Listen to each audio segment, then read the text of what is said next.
નમસ્કાર મિત્રો, સ્વાગત છે તમારું મારી યુટ્યુબ ચેનલમાં. મિત્રો, આજે આપણે આ વિડીયોમાં ડોમિસાઇલ સર્ટિફિકેટ અંગે માર્ગદર્શન આપવાના છે. તો વિડીયો શરૂ કરતાં પહેલાં જો ચેનલ પર નવા હો તો ચેનલને સબસ્ક્રાઈબ કરી દેજો, જેથી કરીને આવનારા તમામ નવા વિડીયોનું નોટિફિકેશન તમને જલ્દીથી મળી જાય. તો શરૂઆત કરીએ. ડોમિસાઇલ સર્ટિફિકેટ શું છે? સૌપ્રથમ તો એ જાણવું જરૂરી છે. તો સૌપ્રથમ જોઈએ તો આ પ્રમાણપત્ર સાબિત કરે છે કે તમે છેલ્લા 10 વર્ષ કે તેથી વધુ સમયથી ગુજરાતમાં કાયમી વસવાટ કરો છો. સરકારી નોકરીઓ, ઉચ્ચ શિક્ષણ તેમજ આર્મી સંરક્ષણ દળોની ભરતીમાં આ દસ્તાવેજનો ખૂબ જ અનિવાર્ય છે. પોલીસ ચારિત્ર્ય દાખલો એટલે કે પોલીસ વેરિફિકેશનનો દાખલો આના માટે જરૂરી છે. સામાન્ય ઓનલાઈન લિસ્ટમાં ઘણીવાર આ વિગત જોવા મળતી નથી, પરંતુ મામલતદાર કચેરી દ્વારા અરજી પ્રક્રિયા દરમિયાન સ્થાનિક પોલીસ સ્ટેશનનો ચારિત્ર્ય દાખલો આવશ્યક મંગાવવામાં આવે છે. આ દાખલો તમારી પર કોઈ ગુનાહિત ઇતિહાસ એટલે કે ક્રિમિનલ રેકોર્ડ નથી તે સાબિતી કરે છે. તો આ દાખલો તમારે પોલીસ સ્ટેશનેથી જઈ અને સૌપ્રથમ તો લેવો પડશે. ત્યાર પછી તમારે જરૂરી દસ્તાવેજો લઈ અને તમારા મામલતદાર કચેરીએથી આ દાખલો ડોમિસાઇલ સર્ટિફિકેટ કઢાવવાનું હોય છે. તો તેના માટે જરૂરી ડોક્યુમેન્ટ છે ઓળખ અને રહેઠાણના પુરાવામાં આધાર કાર્ડ, પાન કાર્ડ, નવું રેશન કાર્ડ, તાજેતરનું લાઇટ બિલ, જન્મ અને શિક્ષણના પુરાવામાં તો શાળા છોડ્યાનું પ્રમાણપત્ર, જન્મનું પ્રમાણપત્ર અથવા વિદ્યાર્થી માટે શાળા કોલેજનું ચાલુ વર્ષનું બોનાફાઇડ સર્ટિફિકેટ. તો આમાંથી તમારે ડોક્યુમેન્ટ લઈ જવાના રહેશે. ત્રીજું છે પોલીસનો કાનૂની પુરાવો, જે હમણાં આપણે વાત કરી. પોલીસ વેરિફિકેશનનો દાખલો, જે તમારા ઉપર કોઈ પણ ક્રિમિનલ રેકોર્ડ નથી એના માટેનો વેરિફિકેશનનો દાખલો આપવાનો રહેશે. અને નિયત નમૂનામાં નોટરી સમક્ષ કરેલું સોગંદનામું પણ રજૂ કરવાનું રહે છે, જેમાં તમારા વાલીની પણ જરૂરિયાત રહે છે.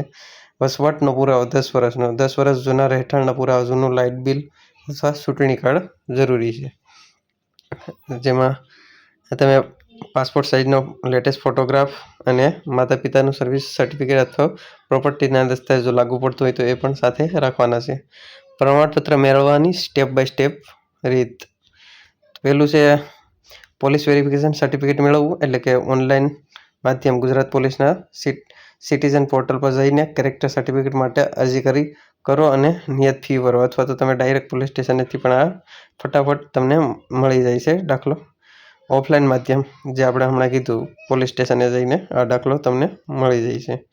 બીજું સ્ટેપ, તેમાં મુખ્ય અરજી કરવી, બેમાંથી કોઈ પણ એક રીતે, અભિગમ અને ઓનલાઈન, જેમાં ડિજિટલ ગુજરાતની સત્તાવાર વેબસાઇટ પર રજિસ્ટ્રેશન કરી લોગિન કરી અને એમાં રેવન્યુ સર્વિસીસમાં ડોમિસાઇલ સર્ટિફિકેટની સેવા પસંદ કરવાની રહેશે. ફોર્મ ભરી પોલીસના દાખલા સહિત તમામ દસ્તાવેજો સ્કેન કરી અપલોડ કરી અને ઓનલાઈન ફી ચૂકવણી કરીને તમે અરજી કરી શકો છો, અથવા તો રૂબરૂ.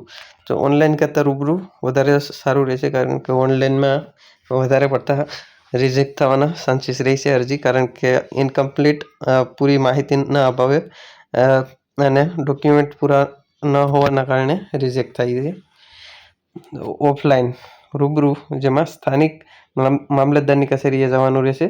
ત્યાંથી તમારે સોગંદનામું કરાવી અને જરૂરી ડોક્યુમેન્ટ સાથે ડોમિસાઇલ સર્ટિફિકેટનું ફોર્મ ભરી અને તમારે ત્યાં જમા કરાવવાનું રહેશે. કચેરીમાં સબમિટ કરી તેની પહોંચ સાચવી રાખવાની છે, અથવા તો ત્યાંથી તમને જો વધારે પડતી કોઈ ટ્રાફિક નહીં હોય તો ફટાફટ તમને કાઢી આપવામાં આવશે. જો ટ્રાફિક હોય તો બીજા દિવસે લેવા જવાનું કહે છે મોસ્ટ ઓફ, પણ ઘણીવાર એ જ દિવસે મળી જાય છે.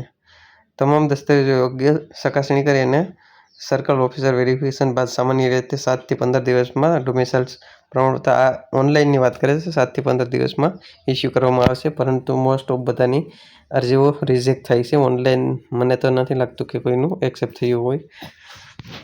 તો વધારે પડતું તો ઓફલાઈન કઢાવવું જરૂરી છે અને ફટાફટ થઈ જાય છે ઓનલાઈન કરતાં ઓફલાઈન.